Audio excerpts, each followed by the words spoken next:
Hi, everybody. Welcome, welcome, welcome. It's Monday, which means it's Ask Susan, your transformational, motivational moment, right here in our Congruent Living Facebook. I'm already rolling up my sleeves, so you know it's going to be a good one. For those of you I haven't met before, Susan Lazar Hart, creator of the Congruent Living Method and the Congruent Living Academy. Congruent living having to do with being in harmony with everything you be and do. So you're not bumping up against something and saying, where did that come from? It's like, oh, let me ask a question, because I'm all about living in the question. That's what congruent living is. It's not about searching for answers. It's about living in the question of your lives. And that's why congruent living is for seekers and creatives who are looking and asking and willing to be present with their life right now to create the future they always love. So let's dive right in. We're in the final session of our series on decluttering. If you haven't checked it out, go to our YouTube, Susan Lazar Hart Coaching, and you'll find them all. And each one's juicier than the next. We've been taking polls in the Congruent Living Facebook, and the thing that popped the most this week was, how do I get rid of the emotional clutter? So we're going to explore how decluttering serves as a pathway to emotional freedom, congruent living, and aligning with our external environment in creating a life we absolutely love. So let's begin with a question that came from one of our community members in Congruent Living Facebook, Anna. Anna says, I'm going through items now that are just sitting in the basement. I have so many items I could give away, but have memories. It's the what if. Would I miss this? Would I wish I'd never gotten rid of it? I've got baby clothes from when my son was little. It's holding on to these attachments, and they're just collecting dust that's driving me crazy. So I need help, Susan, in deciding, is it okay? How to just have one item instead of 20? Well, Anna, you are not alone. And I got to tell you, at every age and stage, I'm 71. And, they say the first third of your life you gather, the second third of your life you enjoy, and the third third of your life you give it away. So there's always a third, whether it's the baby clothes moving into your children being adults, whether it's shifting apartments or houses, downsizing, upgrading, whatever it is, there's always that stuff. George Carlin, the comedian, always talked about, the stuff. So you get a bigger house so you can have more stuff. Well, we're about letting go of this stuff inside and outside here at Congruent Living. So let's just dive right in. Whether it's baby clothes from when your children were small, old letters from a long-lost friend, these items represent chapters in our lives. When they start to clutter our space, they also clutter our hearts and our minds. So number one, it's about acknowledgement. The first step towards emotional decluttering is to acknowledge the feelings these items evoke. Be with them. You find that letter from an old lover. You're picking up a little baby clothing from when your children were little. Be with that feeling, right? My challenge for you is to choose one item that you've kept out of nostalgia and spend a moment with it. Be really present with it. And ask yourself, does keeping this item or this relationship, right? Because we clutter ourselves with relationships. Anybody do that? Yeah. That you're like, oh, we were that close that many years ago, and actually this relationship doesn't work for me anymore, or this friendship, or whatever that is. Ask yourself, does keeping this person or item add to my life and living now? Like, enjoy the memory that it brings you. And then ask yourself, okay, that was then, this is now, right? Does this relationship, does this item represent who I am today? Or is it keeping me tied to a past version of myself that no longer serves me? Great question to ask. So here's how we can begin to let go thoughtfully. Hold the item in front of you, in front of your solar plexus. Get the energy of the item. And then ask those questions that I just shared with you.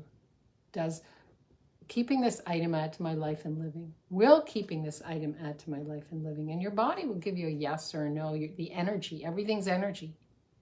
And listen to that, right? Don't say, well, listen to it. So you're not doing anything. All we're doing right now is making a pile.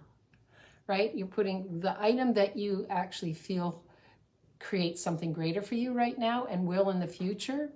I'm going to ask you to put it in a memory box.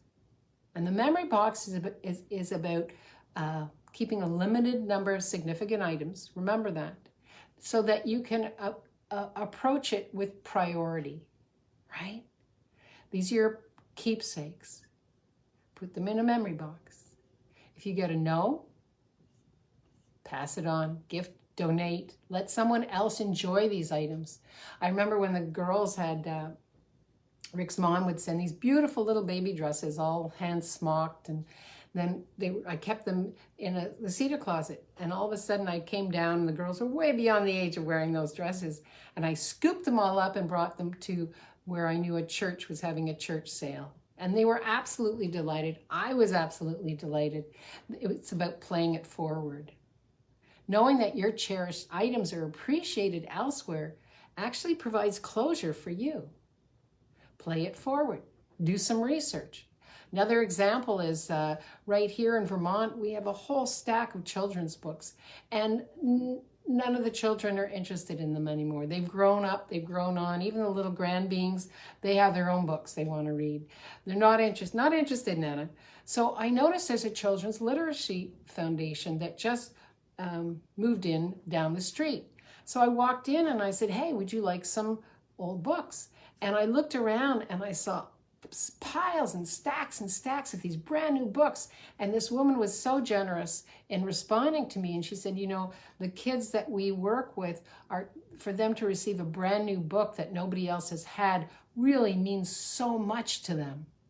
And I said, oh, I'd like to volunteer with this.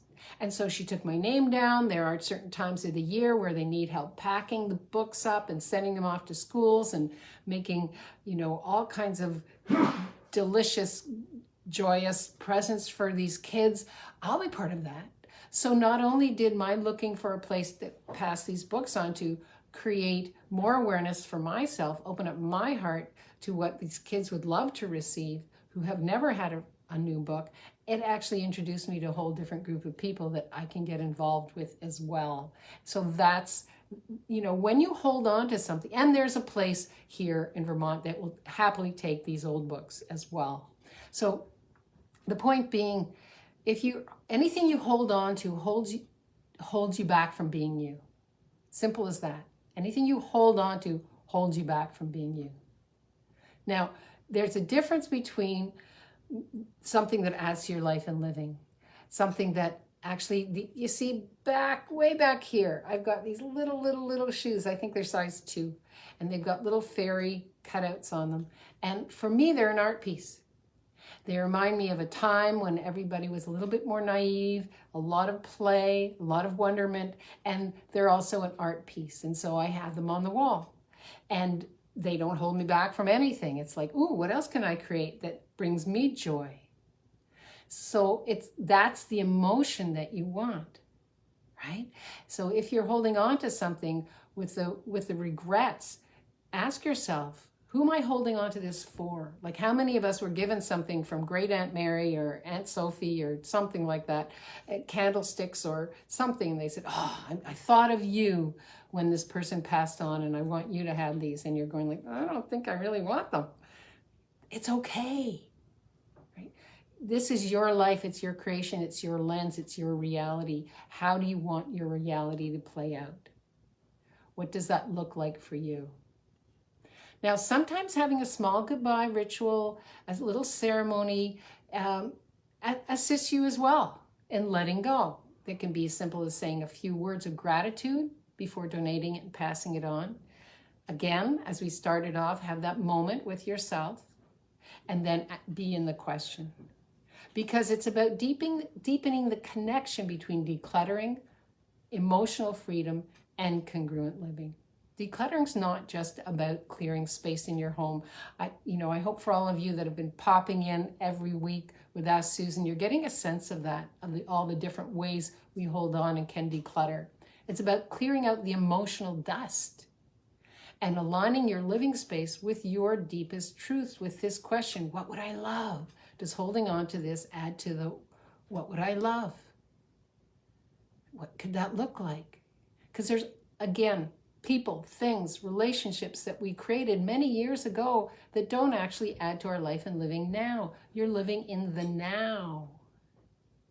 That's my gift for you, to start asking you, does holding on to this allow me to live in the now? It's about letting go of the old to make room for new joys, new possibilities. What would I love? When you clear your space of items that no longer serve you, you make room for new experiences that reflect your true self. So here's my encouragement for you for this week. Please, please, please embrace decluttering as a commitment to yourself, a way to enhance yourself emotionally and live more authentically true to who you came here to be and what you came here to do. Share your decluttering victories right here in the comments below, and how these changes have helped align your lifestyles with who you came here to be, what you came here to do in creating a life you love. Thank you for joining me on this series, and thank you for all of you who are popping in the polls. It lets me know where you'd like to go. We're going to be having a brand new series in May that has to do with reset, and so watch out for our poll on Wednesday. And if you're watching this afterwards and say, I didn't know, you can always come into our Congruent Living Facebook and pop in your comment with our polls. I am so grateful for your responses. So let's continue to support each other in pursuing a clutter-free and fulfilling life. And if you're on here and you have a question for me, pop them in now. I'm here for you. If you want to pop them in later, #replay, pop them in there. It's a blessing to actually take something that used to mean something to you, receive the energy of it, really yum it up. Ooh, I like that. Yum it up, and then pass it on. I wonder what that could create. Yeah. So until we meet again next Monday, live boldly, love greatly, and be that fearless leader you came here to be. Fearless in, oh yeah, this actually doesn't serve me anymore. All right, I'm letting it go. See you next Monday. And I'm looking for your comments below. If you love this, share it. Tell your friends. I wonder what we can create together. Hey, Laura, welcome, welcome, welcome. Have an amazing day.